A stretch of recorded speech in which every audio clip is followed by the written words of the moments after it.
Ils sont toujours à la mode, ils sont même furieusement tendance. Demain, dans Voix publique, Antoine, vous nous parlerez des campings. Des campings qui ont du confort et des tarifs économiques. C'est la formule qui séduit. Les campings, autrefois, vous savez, c'était ringard. Eh bien, ils se sont considérablement modernisés, notamment dans notre région où l'on en trouve beaucoup. Illustration dans le Vimeux, c'est le gros plan. Il est signé Gontran Giraudot et Benoît Orion. Vous avez vu, nous avons une voiture française.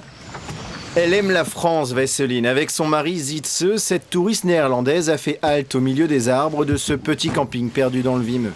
Ce calme séduit justement les étrangers du nord de l'Europe, qui représentent 80% de la clientèle. Quand on est ici, ce qu'on apprécie surtout, c'est de pouvoir se reposer, de lire de bons livres et aussi manger du bon pain de votre village. C'est à peu près tout ce qu'on fait. C'est joli et calme, on y trouve tous les équipements dont on a besoin. Il y a une piscine pour les enfants, en fait, il y a tout ce que nous voulons. Cibler la clientèle et s'y tenir, voilà la clé du succès. Une piscine sans toboggan mais avec une pataugeoire, une aire de jeu pour les pâtés de sable et même quelques animaux de la ferme. Ici, ce n'est pas vraiment le paradis des ados, friands de disco, mais des familles avec des jeunes enfants sensibles à une offre simple, adaptée à leurs besoins.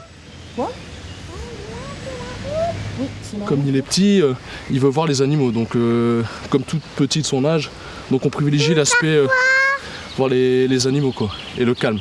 Mais effectivement, quand il sera plus grand, il y aura pas les mêmes centres d'intérêt. Donc là, effectivement, on sera peut-être plus dans le même contexte.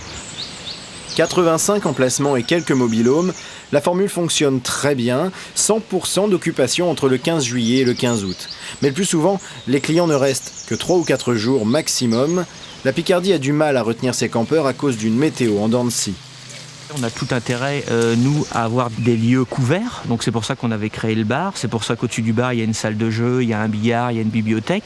On est en Picardie-Maritime, donc on a de la pluie une journée sur deux. Donc on essaye de pallier à toutes ces choses-là. Je pense qu'à terme, on fera d'autres choses couvertes, plus en plus de choses couvertes. Je pense que l'avenir, il est en partie là. L'avenir, Raphaël Duplouy y pense tellement qu'il a lancé de l'autre côté de la route un nouveau camping avec 50 emplacements seulement sur plus de 2 hectares.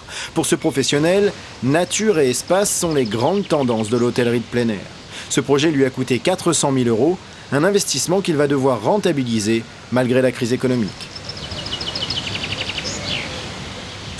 C'est mal tombé ou c'est bien tombé, mais de toute façon, il faut toujours continuer à investir, il faut toujours continuer à investir, à innover. Après, la crise, elle passera, le camping restera. Donc, il faut toujours essayer d'avancer, d'avoir un petit peu d'avance. Raphaël a d'ailleurs déjà quelques idées en tête. Alternative en vogue au mobil-home, des roulottes devraient bientôt ajouter une touche bohème à l'ensemble.